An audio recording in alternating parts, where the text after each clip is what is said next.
Hi, so we recently had this piece of content go viral. And this idea that I'm talking about in this is how high performers use discipline. So often, for those of us who struggle with it, think discipline is going to be this all or nothing deal, that it's doing it perfect, that it's never making mistakes, that I show up with my meals, or I show up with the workout, or I show up with the thing, and I never fault. That if I decide I'm going to run every day, that this discipline has to come from doing it every single day and doing it at the exact same intensity every day.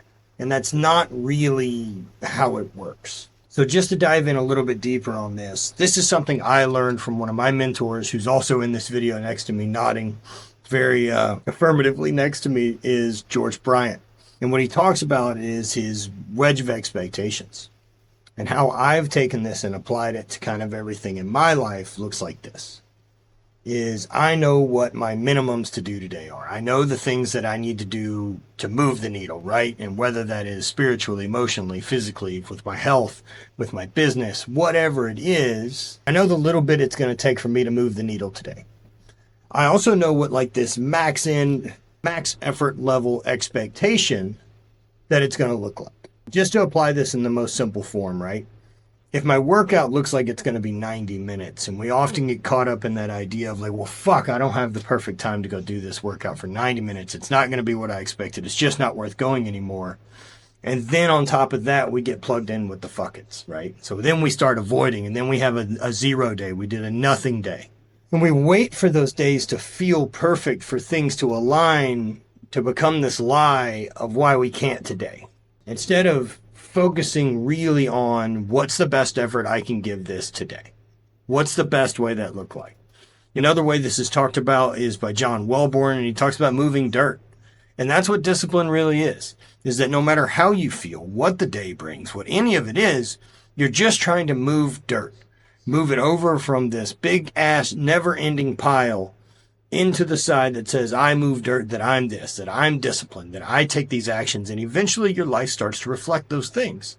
If you make good enough eating decisions long enough, and you train long enough, and you have the discipline to do it and not get caught up in the how I feel, or I expected to be here by now, or I wanted to win, like this is all the same shit that we're hearing from Alex Ramosi, that we're hearing from all these other people of like, if you just stay disciplined long enough to not quit, you win.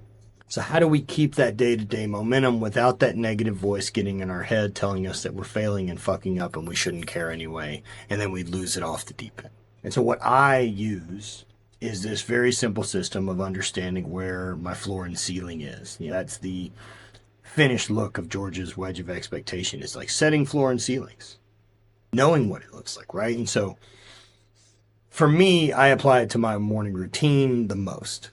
And so my morning routine, if I'm given the perfect opportunity, I can spend 2.5 hours going through it. I can enjoy an hour of cardio in the morning, starting at between 4 and 5 a.m. Alone, it's quiet. I get time to think.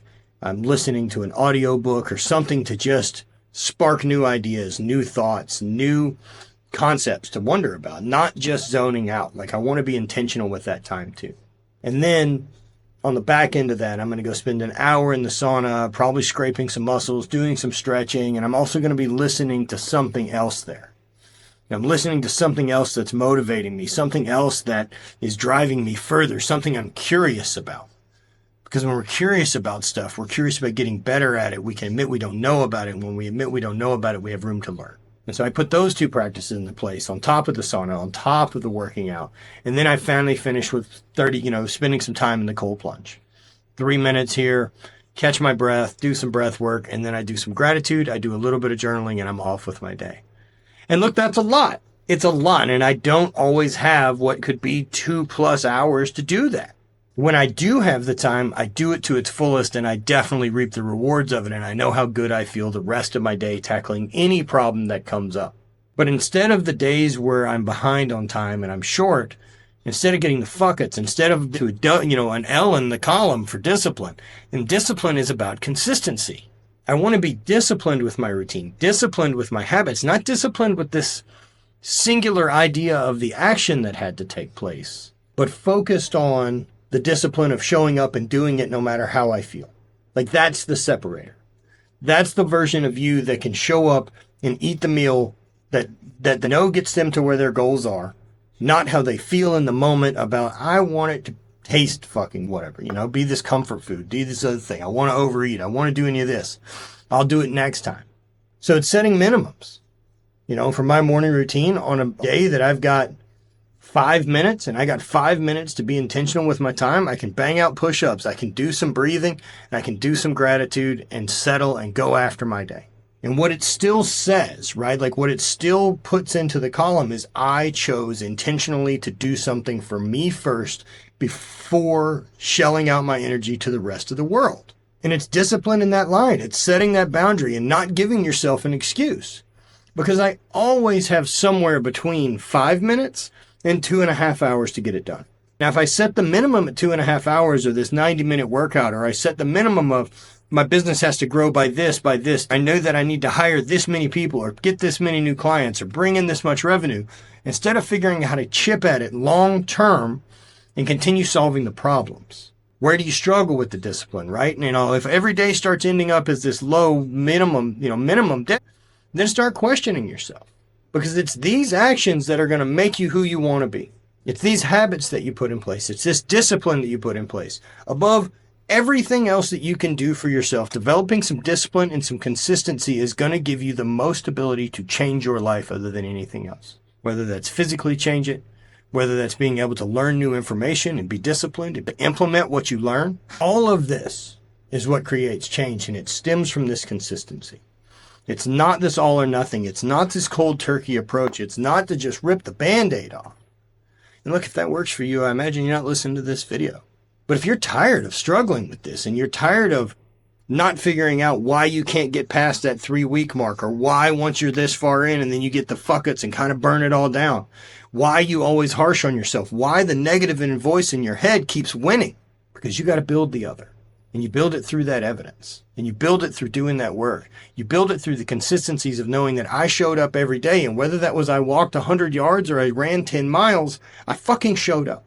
I showed up for my dreams. For any of those who you have followed me long enough on this YouTube channel, you've seen this. Look back at these videos. Look back at my training sessions. I'm training in a garage by myself for almost 10 years to accomplish my goals. And as those goals had to shift due to other extenuating circumstances in my life, from injury to age, whatever we want to call it, the lessons I learned about that discipline and how to make long-term progress is what sticks. That's what you can apply to your life. I'm not here to give you the sets and reps and what to do, but it's learn the methodology, learn the strategy, learn the nuts and bolts behind why this works. And it works because I show up intentionally for something that I said was important to me.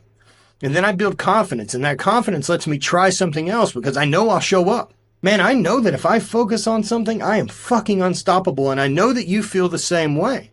But you've got to be able to choose it too. It can't just be the things that work out. And if you want to know more about this floor and ceiling approach, look, there's a link in my bio. There's a link under here. Book a call with me. Let's chat.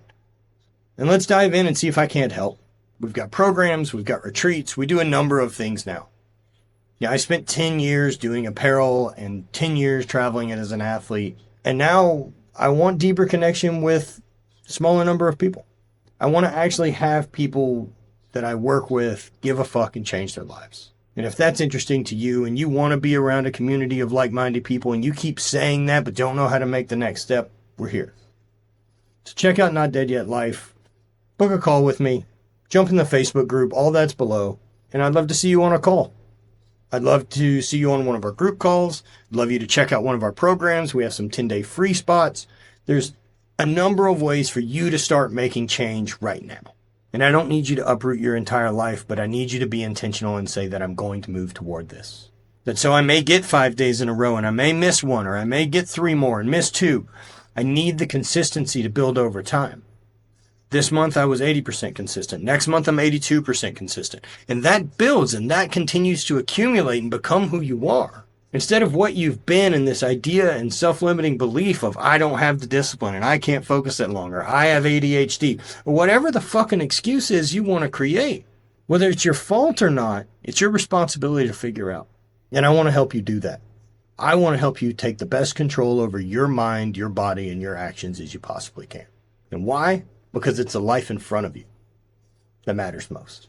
Look forward to hearing from you. I hope you guys enjoy that little bit of a rant about how this idea of floor and ceiling works. And thank you guys. Check out the video and follow us over on Not Dead Yet Life.